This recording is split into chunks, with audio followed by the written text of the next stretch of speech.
just because someone is a good leader does not mean they're a good coach. In fact, the analogy that he used this morning, my client, he said that's why many professional athletes or many athletes don't make good coaches, because sometimes I found that when you have something that comes naturally to you, a strength, a skill, a superpower, oftentimes it's very hard to teach somebody else what comes naturally to you. Welcome to the EQ Gangster podcast, where you will learn practical tools to grow your mental and emotional health and intelligence to be the best version of yourself, both at work and at home. It is real, raw, and transformational. The journey of emotional growth isn't easy, but it's worth it. I believe in you.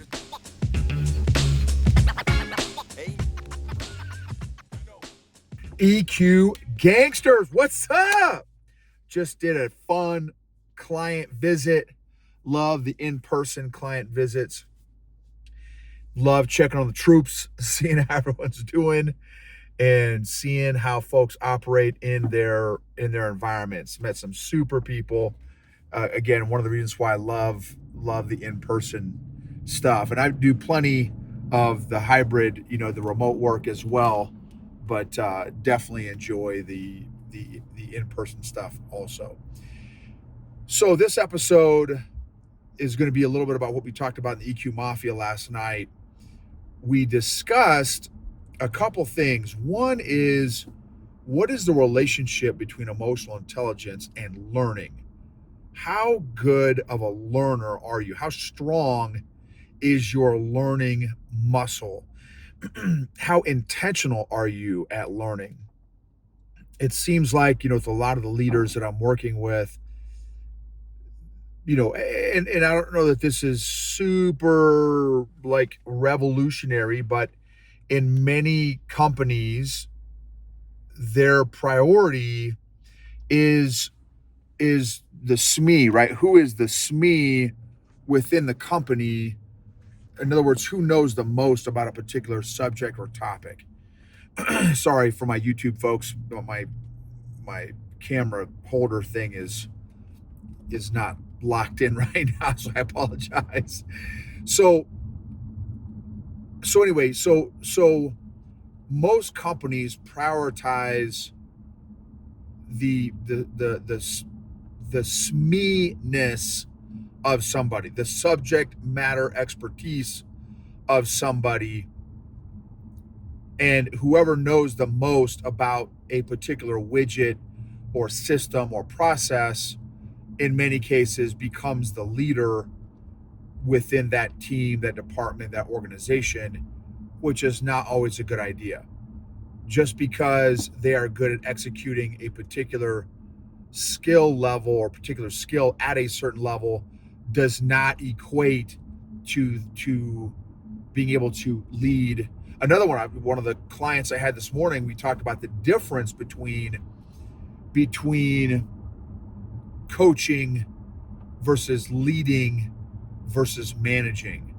All three of those are very different, require very different skill sets. Just because someone is a good leader does not mean they're a good coach. In fact, the analogy that he used this morning, my client, he said that's why many professional athletes or many athletes don't make good coaches, because sometimes I found that when you have something that comes naturally to you, a strength, a skill, a superpower, oftentimes it's very hard to teach somebody else what comes naturally to you.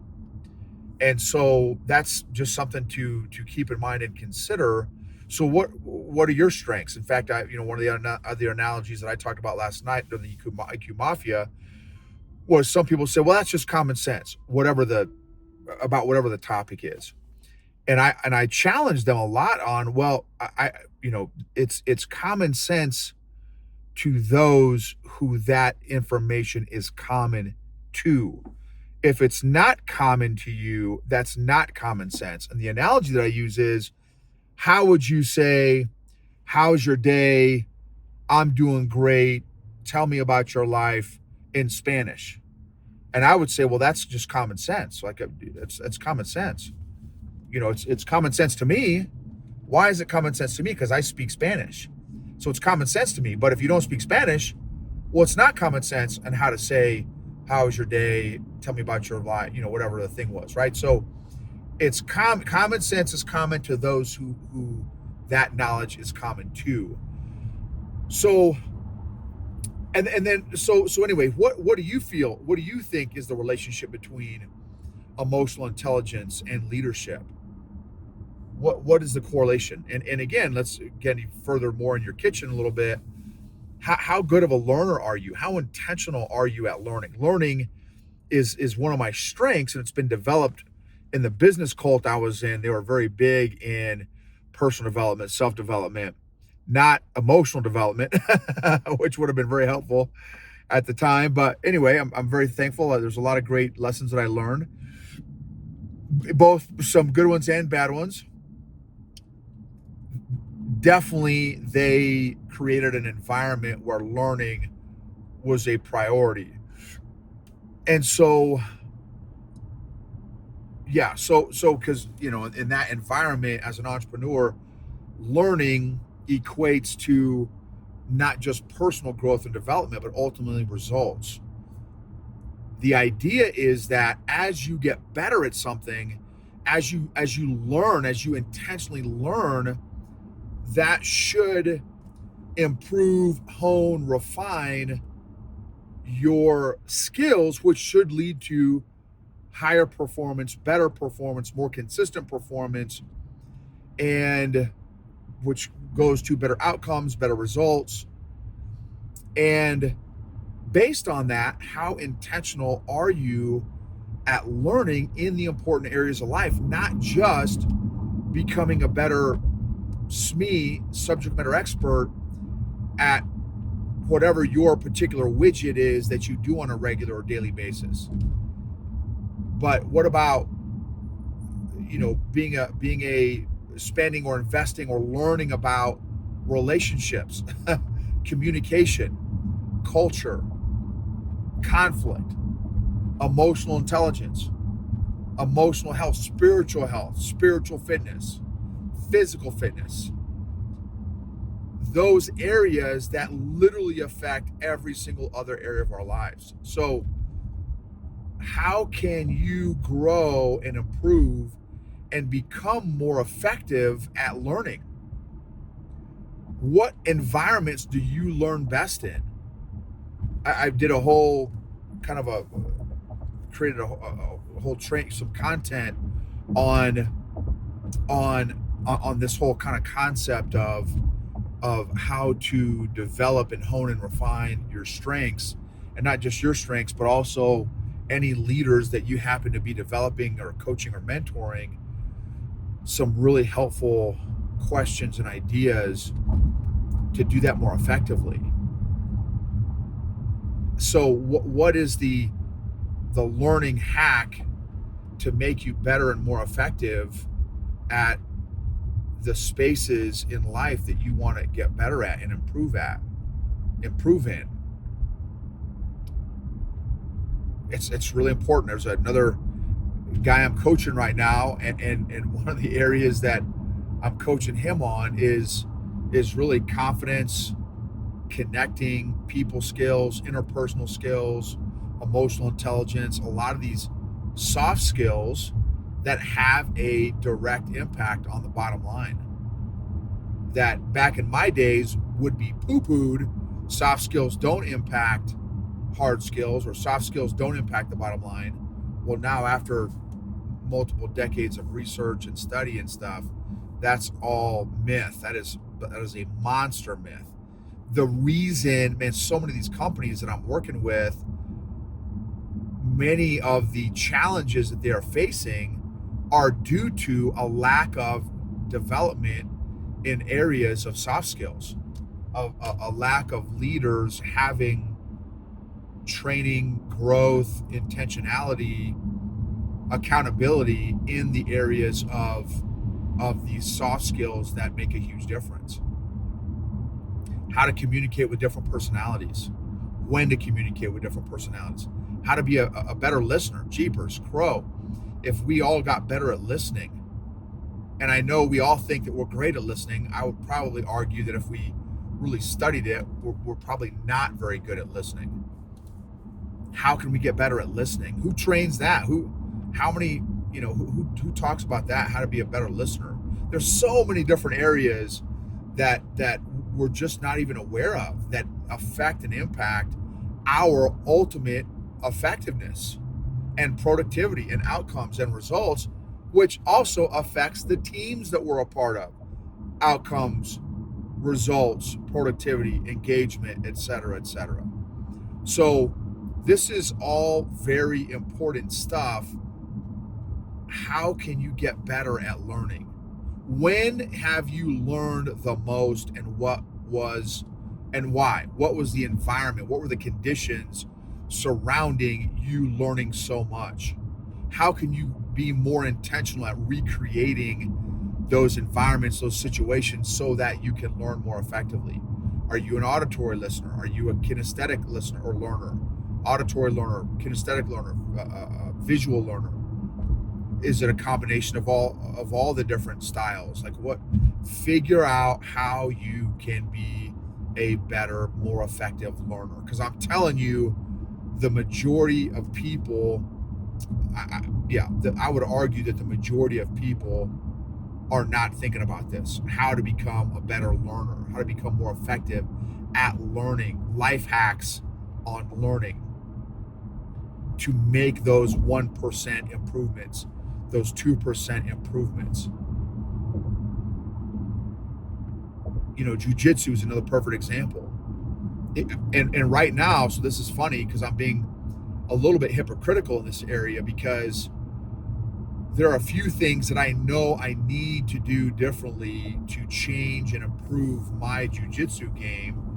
But I have been so locked into my comfort zone that I have not been doing some of these learning tools and learning hacks that I know would be super helpful for me.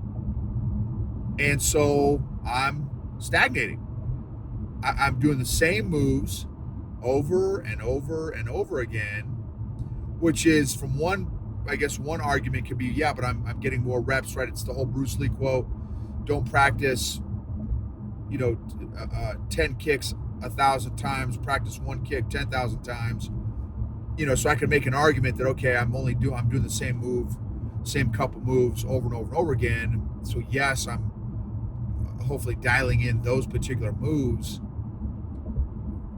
But on the other side it is limiting my overall jiu-jitsu game. And so I've got to get out of my comfort zone, which if you ever go back and watch or listen to the episode on flow state, the flow state interview with Dorian or Rian, I think is his name, Rion, Rian. I don't remember his last name. He's from Ireland. He's an American citizen, but he's from Ireland, and he's a CEO of the Flow State. The Flow State Research Collective. It's a company. You can Google it. And one of the things he talks about in terms of a hack of getting into a flow state, which is more performance-based than it is learning-based, I would argue.